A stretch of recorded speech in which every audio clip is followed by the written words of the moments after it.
Welcome to another episode of Beyond Coaching. Got my good friend Wes Simmons from the 3D Institute with me. Wes, thanks for joining. Very excited to join you, Rob. Excited for So these this conversations.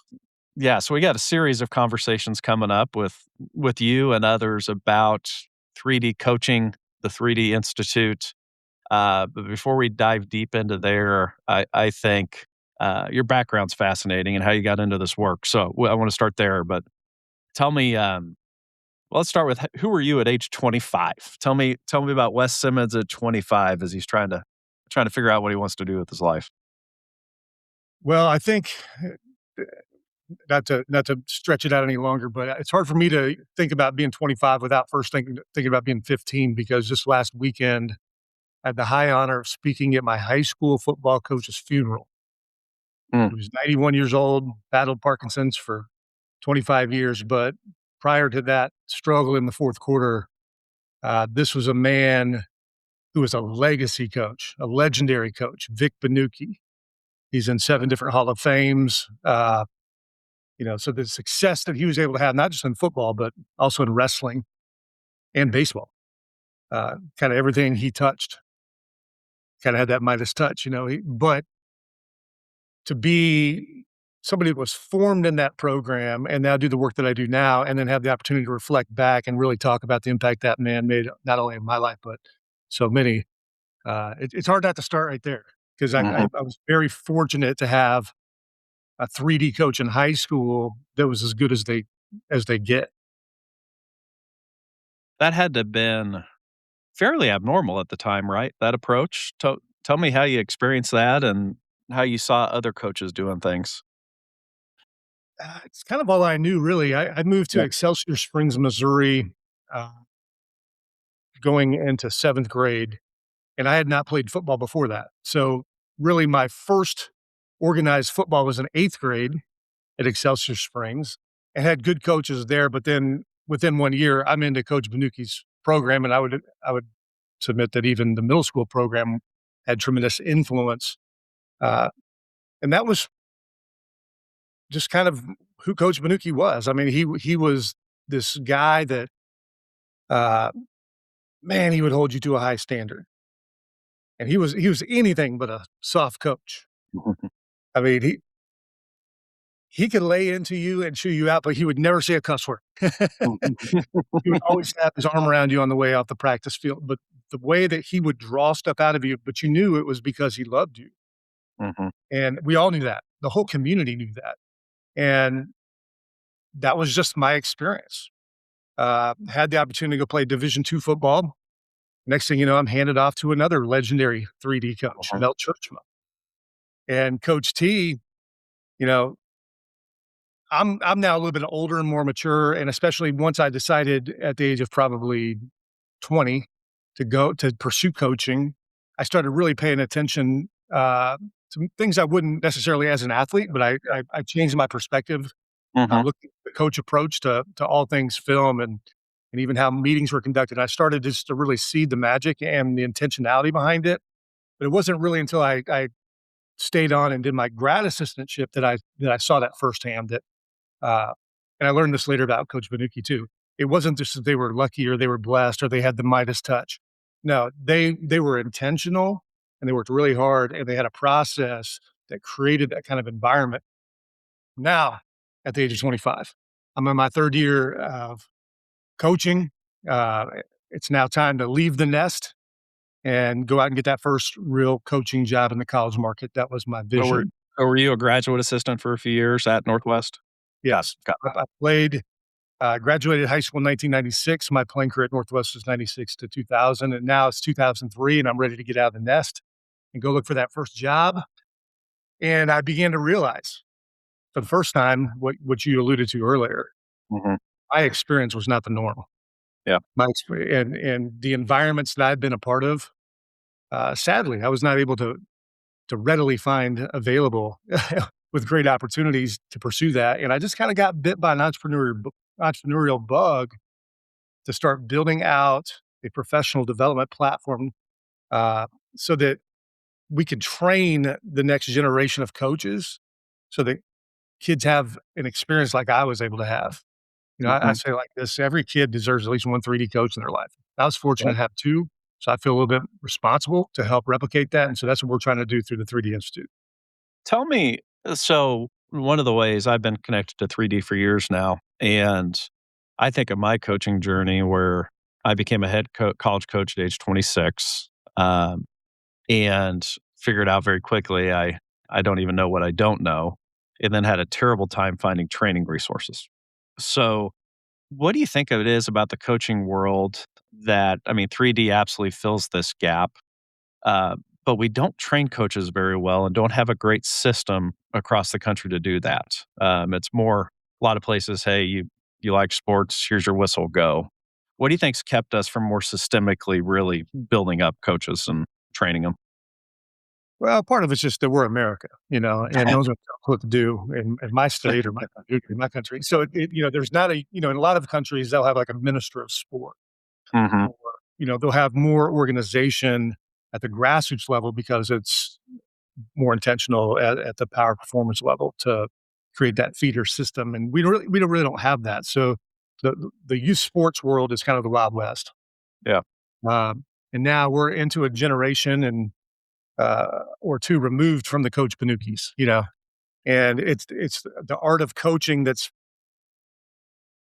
been handed off generationally and then supported really by families and communities. There was just a different social structure in yesteryear, I would say, Yeah. where you know in some ways coaches didn't have to be as 3D. I didn't ever think of Coach Vanucci as somebody that I personally uh, needed to fulfill a father void in my life. For example, I had a great dad. I mean, but he was that for so many. But whether he's filling that void for the people that need that father like figure or not, the moms and dads, we were all in support. And Coach Yeah. says had all the power, and it was about the team. And so that was kind of a message that was reinforced at home. Uh, you know, if I got in trouble at school or with a coach, and then they called my parents, I get more trouble when I got home. I think the dynamic shifted a little bit too, and so I think we're trying to catch up, with Hmm. which times, and so more and more coaches' education is coming in.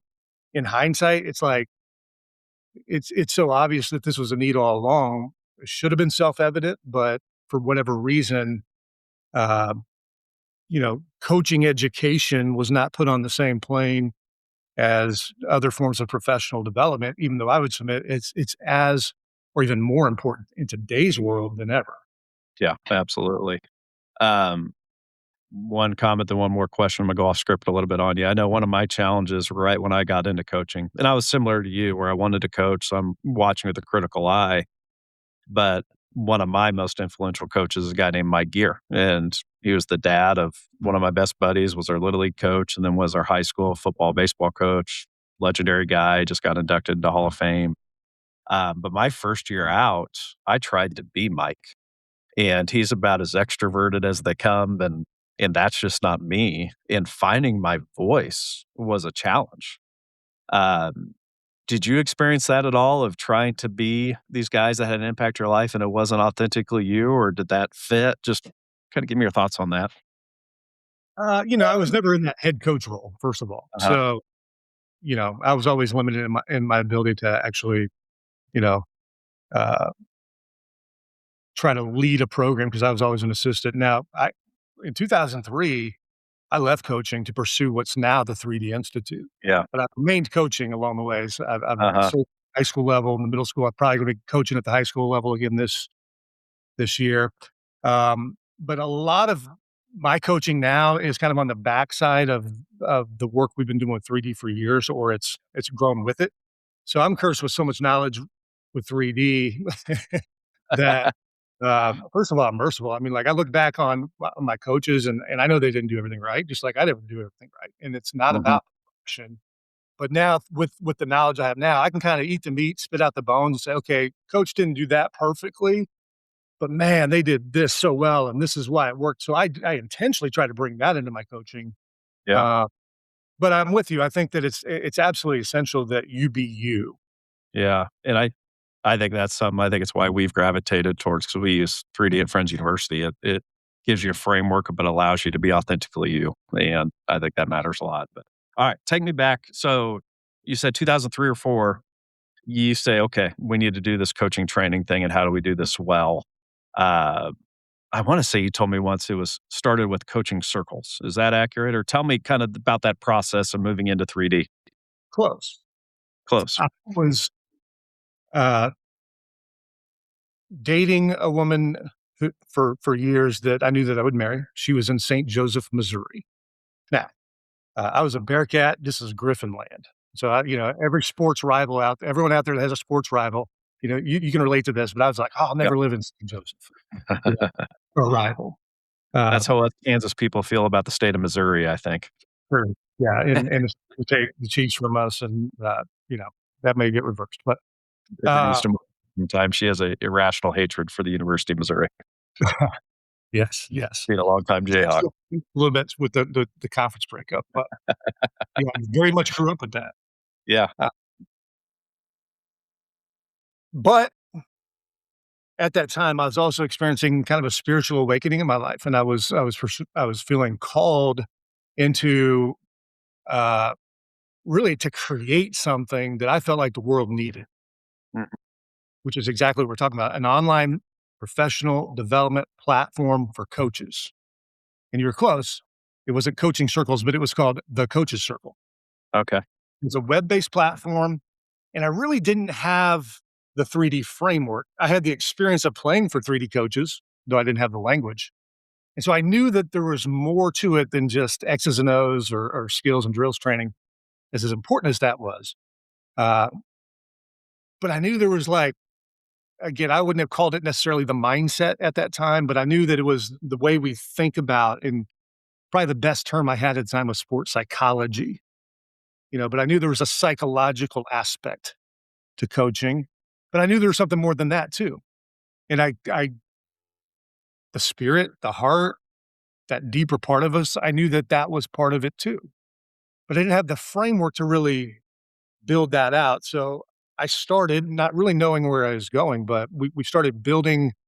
And again, this was 2004. Mhm. So YouTube doesn't exist yet. And so So even online groups like this were pretty unique at that time, right? You're on the front end of online yes, education. Yeah. yeah. Uh, I had an old VHS camera or a little mini high eight, I think it was called. And we'd go out and we'd film stuff in analog. And then I had a converter and we'd put, I knew nothing of this. I was a PE major, but I got bit by a neural bug. And I had enough confidence instilled in me by great coaches to think I could do it. And I didn't have that much to lose. So I went for it. Mhm. But what it did was it really gave me incredible experience in tapping into a lot of creativity that was lying dormant in me a lot. I mean, I'm a mix of athletes and artists in my family. And Mhm. so mom's whole side of the family, they're artists. And I've got a little bit of that in me. So there's a creative side of me that found some expression, obviously, in coaching and probably not enough. That's another conversation. But this was now a creative outlet in a much more traditional way. Meaning, I was creating videos and creating graphics, and I just kind of became my own school, building that project. And we grew the company to, I bet we had 250 schools subscribed at one time. Oh, wow. But but I knew it wasn't what it was, all that it could be. It was lacking something. And I was losing passion for it because of that a little bit, because I'm like, okay, really, what is this doing? Where are we going? Are we really meeting a need? And then in 2009, for the first time, I heard Dr. Jeff Duke share the 3D framework. And for me, I was like, that's it. That was the missing framework to help us really build out a platform that can develop people professionally Mhm. and holistically. Yeah. So how'd you get connected with Jeff? Jeff Duke, founder, he wrote the book, so to speak, on 3D. How'd you get connected with him? What that tell us about that. Jeff Duke at that time was teaching at the University of Central Florida, and he was teaching a class called 3D Coaching. It was a 3-hour master's class, met on Monday nights. But he also had a lot of relationships within the network of the Fellowship of Christian Athletes, FCA, staff in Florida. had a lot of relationships there. They realized the content that he was teaching and how that was really, um, first of all, had good alignment with FCA values and everything like that, but was really a relational deposit that could be made into the coaching world professional, you know? Uh, and so they brought Jeff in and he'd do a Saturday morning clinic over here, and then this staff would talk to that staff. And then next weekend he's over there at that. Next thing you know, he's up in Georgia. And now there's about a 2 or 3 year window where Jeff was really just traveling around the country doing Saturday morning 3D coaching workshops in different venues. And that's where I first encountered him, was in St. Joseph, Missouri.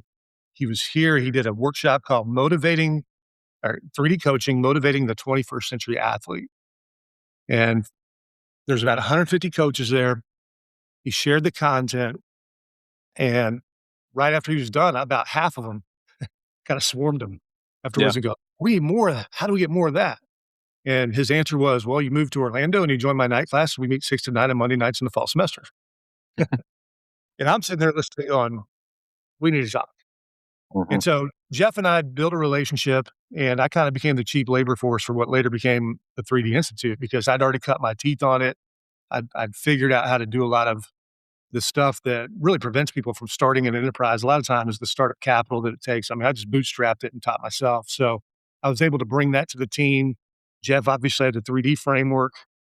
Mark Hull was very influential in that, in fleshing out the 3D content beyond, was really just being taught as a coaching methods class in a undergrad and master's course at UCF, Mhm. into a whole operating system now that organizations can bring in to help them architect their culture. Mhm. So what I'll speak from my experience as I dove in, as I got experience coaching and was looking for just how do I do this better? I think a realization I had pretty early on is you got to know your stuff. I mean, you got to know your sport or else you have no credibility. But long term, that's not the stuff that keeps you in it or keeps you making an impact, motivating guys, winning over the long term. That's what drew me in. And doing it in a way that's positive. Was that the stuff that drew you into 3D? Or talk more just what about it? Like, it captured you, but why? I think a big part of my why really goes back to my experience in college playing for a coach that had created this kind of environment. Mhm, I say this kind of environment now, I'd call it a 3D culture, or you could say it's a transformational culture or a life-giving culture. I didn't have any of that language as a kid, as a teenager. I just know what it felt like. And it felt like a really functional family. Not perfect. I mean, we got that many brothers, there's gonna be fights, there's gonna be drama, yeah, there's gonna be some, there's gonna be unhealthy competition and bouts, and there's gonna be, again, it's not perfect, but it wasn't a dysfunctional family, it was a family, it was a functional family. And for me, again, I came from a good family, but now I'm away. And so from my parents' perspective, I'm sure they're very thankful to have coaches that were trying to reinforce a lot of stuff they tried to put into me as a kid. But all that stuff got put to the test on April 22nd, 1998, when my older brother Jason was involved in a head-on car crash that took his life. mm, And I was a sophomore, and I mean, it train wrecked me. I mean, it was a devastating event, and I really did not. I mean, especially in the immediate aftermath, see how I could possibly go and love something like football again, or even stay here. Like, I just gotta go home and be with my family, you know? mhm, But it really was quite the opposite of that. I mean, I wanted to be there for my family and stuff, but I think the way that that authentic family wrapped their arms around me, literally and figuratively, I mean, I remember at the funeral, I mean, we had busload after busload after mm, teammates, support staff, teammates' families. I mean, people that had no direct connection to my brother Jason, still they showed didn't up. know, but it was because they were part of our Bearcat football family, and it was just authentic. And You know, that was such a formative time, obviously. I mean, you talk about, I mean, that you grow through things like that Yeah, in the right can environment, or it'll train wreck you. But I mean, I was able to grow and so like now by the time I'm 24, 25, looking out on what do I want to go do with my life, I knew that coaching could have that impact, but I knew that if we could coach the coaches again, so that every kid has at least one 3D coach. Mhm. That's what drove me. That's what still drives me. Yeah. Well, I didn't know that part of your story. Um, yeah, that's rough. So you meet Jeff, you say, "This is it." Talk about the development of 3D from there. You go from cheap labor to now you're the CEO of it, so fill in that gap. Yeah, since we launched to Or maybe 20, free labor. yeah. Um, we didn't launch the 3D Institute until 2014 officially, Okay. and it was way more organic between, 2010, 11, 12, 13. Uh, Now Jeff, he wasn't on staff with FCA, but he was very much in relationship with FCA, and he wanted FCA partnership in the development of 3D, and they were willing to invest in it. So it ended up being a great partnership. Uh, we start they FCA started gathering some of their leadership, and we did a thing called the Coaches Ministry Academy in Orlando, Florida. And it was 3 years, and we just brought some of their staff, but it was also coaches that wanted to be trained up to present 3D. Basically, it's kind of like a presenter school is really what it was, but we were trying to figure it out. And we had a partnering organization that was one to invest in it. In year 1, we built out really, it was all about presenting. It was like, "Okay, let's train up some people to present and give them a PowerPoint, Mhm. earn those." Uh, you know, that's not gonna make much of a dent, but it was a starting point. What we learned over that first but that also bought us time, and then over the first year, we kinda turned some people loose to go just kinda make noise, I guess, with 3D. I don't know. They give 'em some brochures and a short PowerPoint and said, "Let's get people thinking like this," Yeah. with the hopes that it would open up opportunities for more training later, which it did. But we quickly realized that, um, we needed an online curriculum for the professional development market. So we brought Jeff in. We used Staley High School in North Kansas City, the North Kansas City coaching staff. It's probably like, I don't know what year this was, 2012. And we did like an all-day 3D workshop. He just taught his content at UCF, and we filmed it, and we chopped it was all long form. So that first course that we created, it was, 15-minute chunks of content. Mm. It was really good. It was really good, and especially for its time, I felt like it was uh, pretty high class content in the coaches' education space. Um, but as that grew, the feedback we got from FCA staff and the people that weren't on FCA staff that were just kind of presenting was, okay, everyone's kind of starting to think this is FCA, and they're and ads and people like that are like, we can't do that here, even though it wasn't faith-based content. It was professional development, authentically based in research, taught at a university. I mean, it was all of that, but you know that became a door to entry in some parts of the country. And so it became very clear that we need to go ahead and establish the 3D Institute, which we did in 2014, remained in partnership with FCA, but definitely separated the branding. And now 3DI has taken that into really over the last 2014, so almost 13 years, Mhm. uh, and in large part in partnership with FCA, especially internationally. But we've gone into 60 different countries. I would say we've trained, you know, just through our certification courses and our state association courses and all those things we do, thousands and thousands of coaches have now heard the message, and it's pretty humbling. That's remarkable. One thing you guys say is, or I think you've said, you define success as helping other people be significant.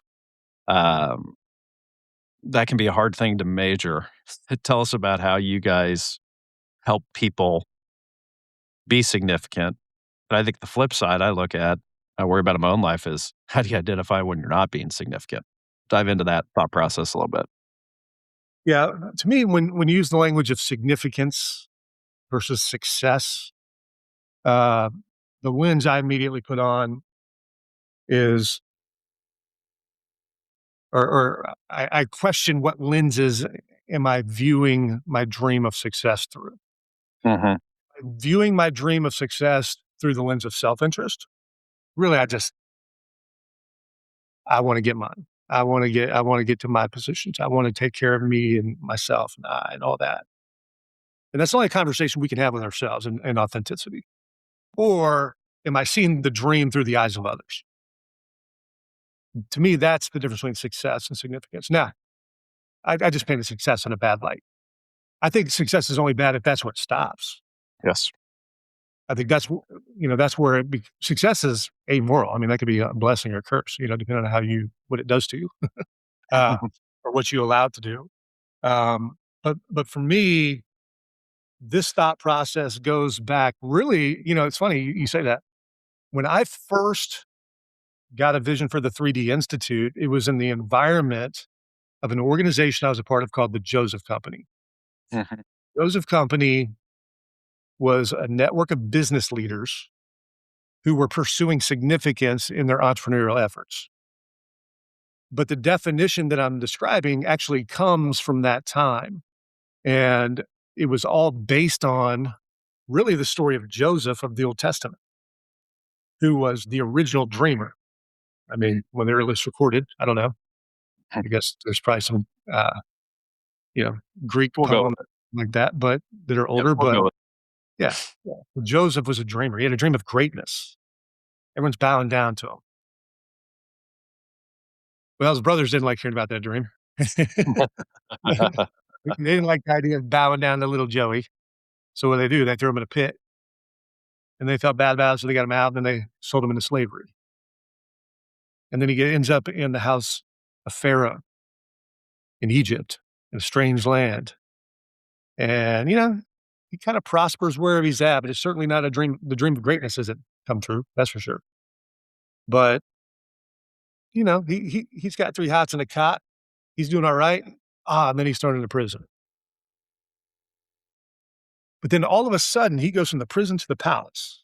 He interprets the dream of Pharaoh. Pharaoh promotes him. Now he's in charge of the number one economic superpower of the world at that time.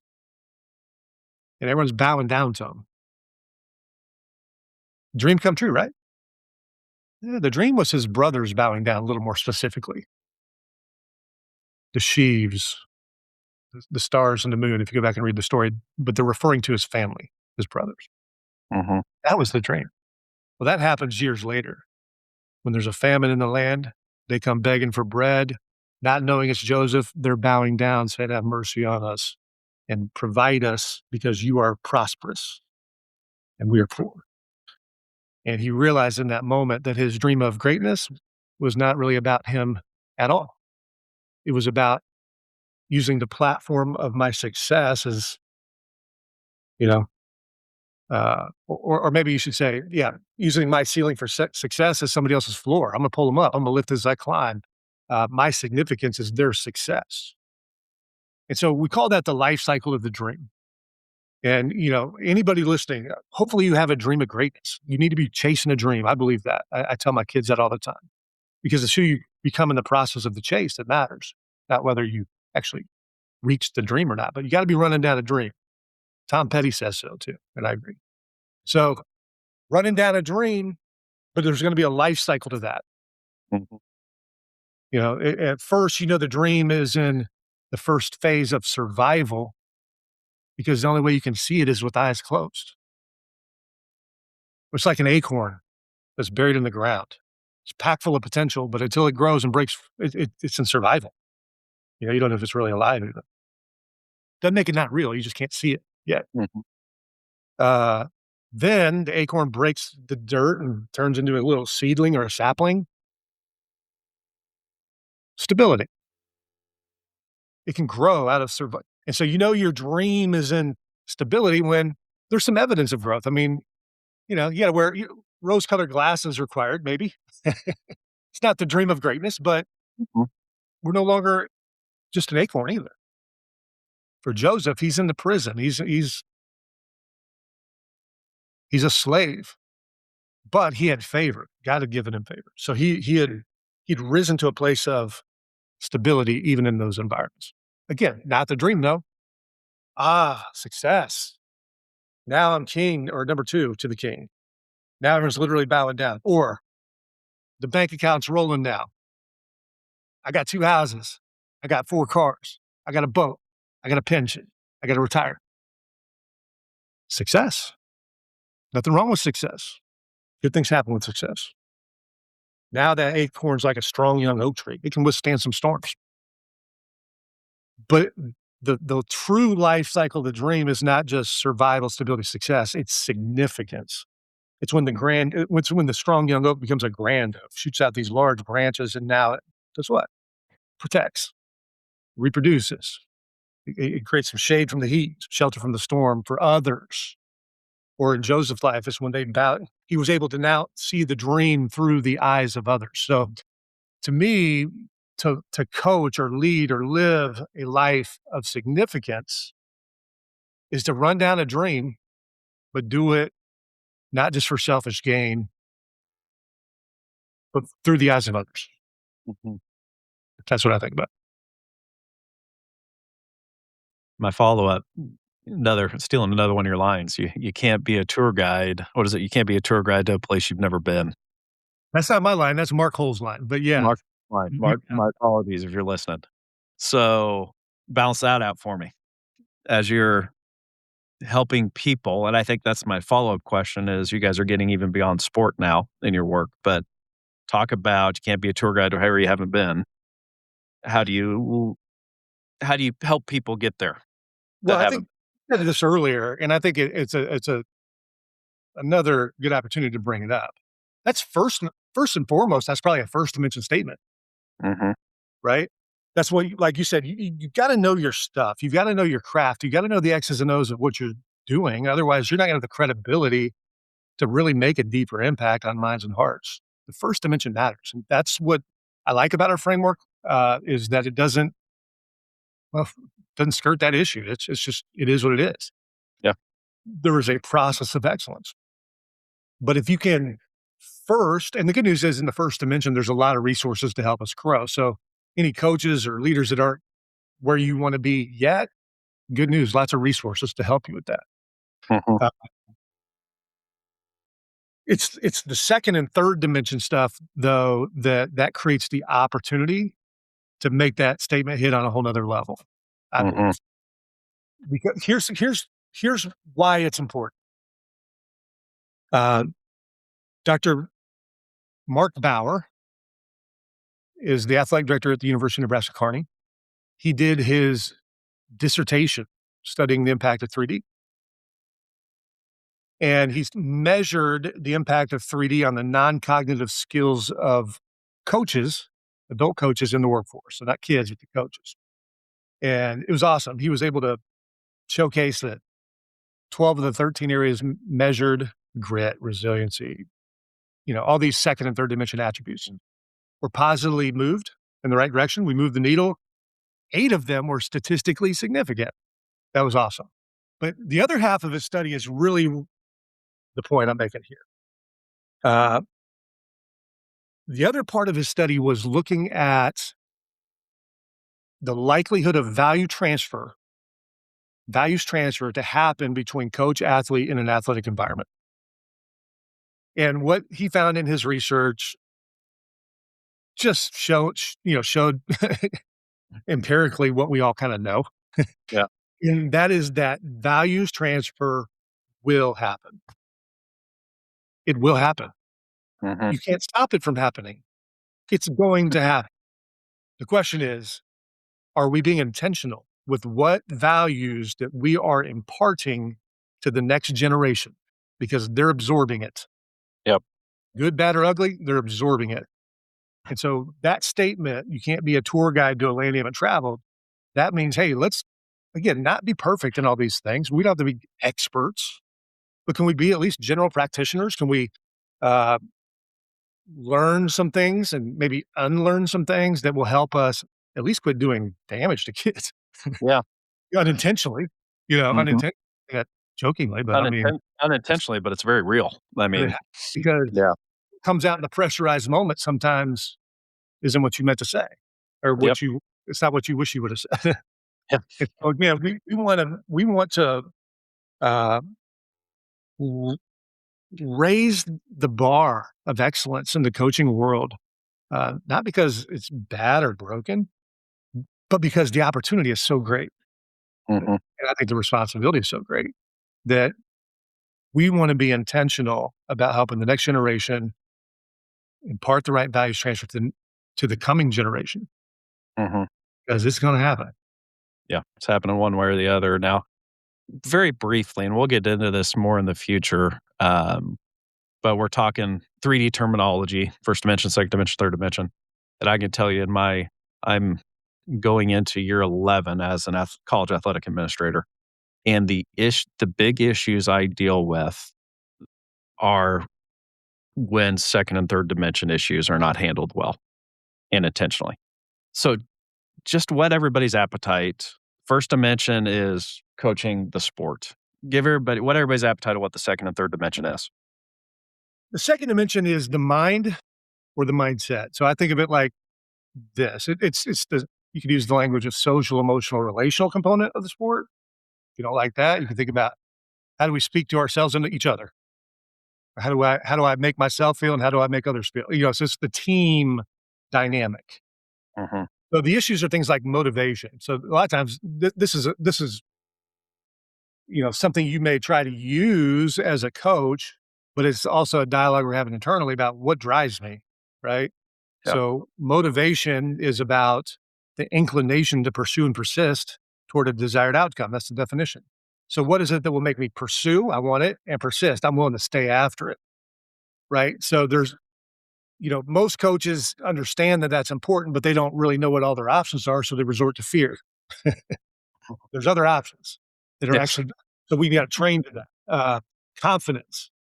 This is not about just the skills. You got to have skills authentically mastered if you're going to have an authentic confidence. I mean, or at least well on your way to mastery, right? Like you've got to have the skills to execute, or your confidence is really just kind of fake. Yeah. But you can have all the skill. I mean, you could crush in the cage, but how many know that there's like, you can see it in some kids' way they approach a plate, they struck out before they got in the box. Mhm. Yet in the cage, they're just raking the ball. Like, what's the difference there? So it's a belief thing. It's belief in the skills. So you got to have the skills, but how do you repair the belief system or how do you build up the belief system so that they have confidence and believe in their skills so that they can go execute under pressure?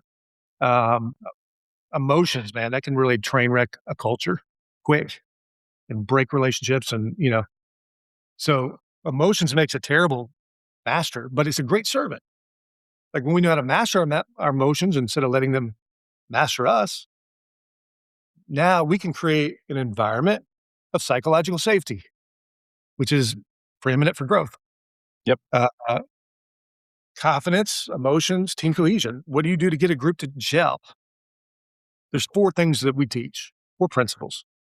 And good news is all of the coaches listening are already doing at least 2 of them.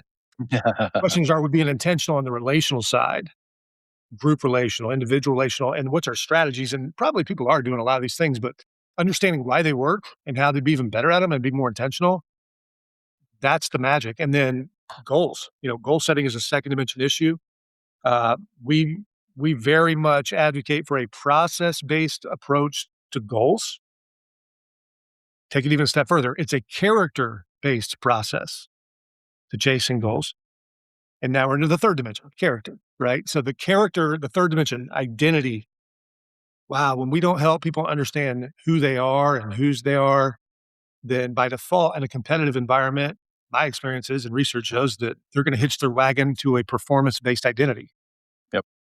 They're gonna think that their value and their significance and their self-worth, that's all the third dimension stuff. It's all based on numbers. And that becomes very problematic, not only in an athletic career, but in a life. When who I am is based on what I do, well, what happens when I lose what I do? Who am I Mhm. now? I mean, so it's got to go deeper than that. And we've got to help people attach their identity to purpose because identity drives behavior. But if it's a purpose based identity, I believe that's what drives the character driven process that helps you achieve the results. It takes a little longer to get it rolling, but I believe that those are the steps of the fly right there. The fly. Yeah. The shortcut is see behavior and punish it. You know, either we're going to get along, team cohesion, or we're going to run, cardiovascular. Oh, it's so interesting. We're impactful coaching project. Me and Dustin have been writing a book over the last year, and um, it's based on a survey we did. We surveyed small college coaches on really what it takes to build and sustain a program. So it's going to be called Sustaining Excellence. And these coaches had at least 10 years experience. They had a certain level of winning that we identified to reach out to them. And all their responses aligned with exactly what you just said. So it's just, yeah, it's getting beneath the hood and sustaining it's not done with the stick over time. It's and yeah, everything you said just aligns with it. Let me ask you a question. Yeah, So you have been in some way or another studying you've been rolling 3D out to your coaches, correct? correct. And then also tracking some metrics with the students under their care. Mhm. One of the things that when you shared that research with me was that when it came to the issue of motivation, correct me if I'm wrong, but didn't you say that coach was actually pretty low on the list, but Pretty low on the everything list. was directly rela connected to how the coach created the environment, something like that? Yeah, so I mean, From I'll give you a positive plug. I mean, we've been doing 3D with our coaches for 5 or 6 years, and we've seen every metric we measure go up.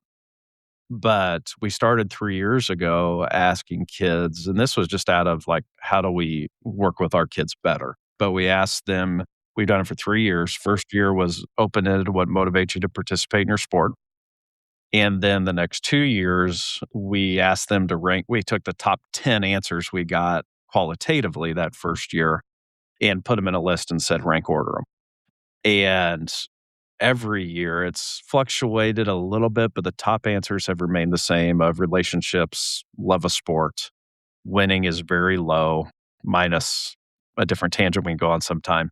We had 2 teams that ranked winning high and they both stunk that year. So it's wasn't process oriented is my takeaway. But within the relationship piece, um, number 1 and 2 have flip flopped a little bit, but family and teammates were the motivators. And then coaches have been a distant third every time. And my hypothesis is the coach doesn't have to be the face, but they are the cultivator of the environment, which is why I'm attracted to 3D. It gives you strategies on how you do that. And it's work we do at Impactful Coaching Project too, of the coach is no less important than they've ever been. But I think we've evolved in the last 25 years of instead of just coach can act out they want, yell or whatever, and you're going to do it. I think kids are willing to question more now, which in some ways I think is healthy, but it's the coach is cultivating environment of coaches don't like to hear it sometimes psychological safety and mastery and process oriented to where that's the way to get the most out of people. So even if you hate kids and you don't care about making an impact, I think it's also the way you win. I think about the shift from, Coach Bonucci and Coach Tjeerdsma and their era to where very much, I would say it was it was a power era because of Mm. the coach and the backing of the parents that had the coach had and all that. That if they didn't have to be 3D, but if they were like mine was, it was like, wow, Well, you're really incredible yeah. situation. Uh, but there were a lot of coaches in those old school eras too that were much more drill sergeant and things like that too. But now it's almost like that model just, hmm, it's not going to be allowed to last much longer, I don't think. And so what I that shift is, I think, I think it's healthy, is as a coaching and leadership world, we need to shift from power to influence. That's the shift mhm. from just making everybody do what you say because you're the coach and you got the whistle and that's it and you control the clock and that's or the playing time. and that's still very much a reality. Yeah. But using my power instead of using my power over to just my way or the highway, you got to learn how to use your power under to serve and cultivate and create an environment where really the better forms of motivation and those things will grow. So, um, and I think of that as the shift from power to influence, is at least. Yeah. And I think the other element, and it's counterintuitive, but I'm convinced of it. So we have a generation of kid now, the kids we work at the college level, the post-COVID kid who missed some developmental years. There's conflict management issues. They're online, but I'm convinced they can sniff out a fraud that's not authentic quicker than any group I've worked with before this. So we have this, there's an interesting book called The New Psychology of Leadership, which I think is what we're talking about. Um, but there's also an element, I think, if kids will still play for a yeller. I mean, if you're a screamer, that's just your nature of it. That still works, but you gotta be really good on the relational side and putting principles in place where kids know you care about them. Because if a yeller tries to not be a yeller and they're being inauthentic, yeah, kids are gonna bail. So all this is wrapped up into knowing yourself and then leading from the heart, Yes. I think about, yeah, kids will still play for a yeller, s but not a because jerk. at the end of the day, if they're I mean, so many of I'll just say us, of the Yeah. people of sport do struggle with that performance-based identity. It's Mhm. amazing what we'll put up with in the name of, "Oh, it's good for me," or it's, I'm building character or whatever, and it's just there's a better way, that's the thing. It's Yeah. just there's a Yeah. more excellent way to really get the results you want, Mhm. and when you do it that way, it actually creates the legacy you want. Yeah. Fascinating, isn't it? Well, let's start to wrap up. Let's tease out a little bit. So this is the first of a 12 episode series we're gonna do, and I think it ties back some to when you were talking about the acorn and the evolution of 3Ds evolved. And now you're working with more than just sport, and you got a big plan over the next year. So why don't you share about it briefly as we wrap up? For years, we do workshops even all over the world and mostly just for the people of sport, coaches, sometimes athletes, but it was always an athletic audience, booster clubs. And a lot of times it would be the booster club parents, or it would be the principal that was, dipping in and out of the workshop that would approach us afterwards and go, 3D, we need this for the classroom, or we need this for the business, for the business world. And I absolutely agree, even in the moment, because I realize that, first of all, 3D isn't necessarily a coaching framework. It's a framework for humanity. Yeah. We're using it as a coaching framework, but it applies to all humans. So anybody that's leading humans, it applies. Works. Yeah. That can apply whether your team is in a locker room or a classroom. In fact, I could point to some schools up in the northern part of the country that have adopted this, and they actually refer to their classroom teachers as classroom coaches. I think they need to be both, but I think they're emphasizing that because the point is there is a coaching aspect to leadership. Same thing in the locker room, classroom, boardroom, or even at home in your own living room or dining room with your kids. If you're in that leadership role, there is a coaching element. We help with that, and so we are now starting to expand that into other sectors. We're actively, I would say, looking for one pilot education school in each state. We're not there yet. We've got a handful of states with one. So we're really new to the space, but we're getting incredible feedback, especially with some of the development that 3DI is been taking place over the last really 6 months. That is going to take our impact into the education and business and sports space to a whole other level. And I can't wait to kind of unpack that with you as we go. Cool. And it'll all culminate, not culminate, but looking at a big thing next summer, bringing people to St. Joe and and diving deep across kind of an interdisciplinary deal, right? Yes. So we are going to do the 3D Culture Summit 2027. It's going to be in St. Joseph, Missouri, the city of coaches.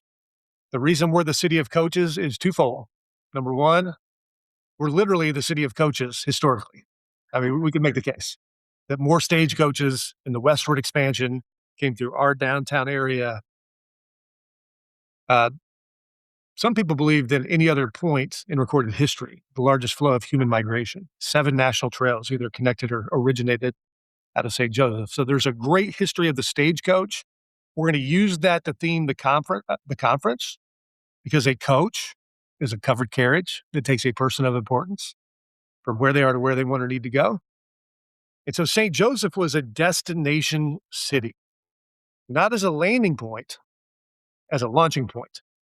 It was a city built to launch dreams. People came here on their stagecoaches with their money, their families, their stuff, and their dream, quite literally, their American dream. And they came here to get resourced, equipped, and launched. And it's in that spirit that we are going to bring a national gathering to the city of coaches. And we're going to tell you to bring your team, bring your dream, and you're going to leave with a plan because we're going to resource, equip, and launch you just like the days of old. Mhm. Good stuff. So more to come on that, but at least wanted to introduce it out in this first conversation. So, Wes, yeah, thank you so much, and looking forward to some more conversations. I can't wait. All right.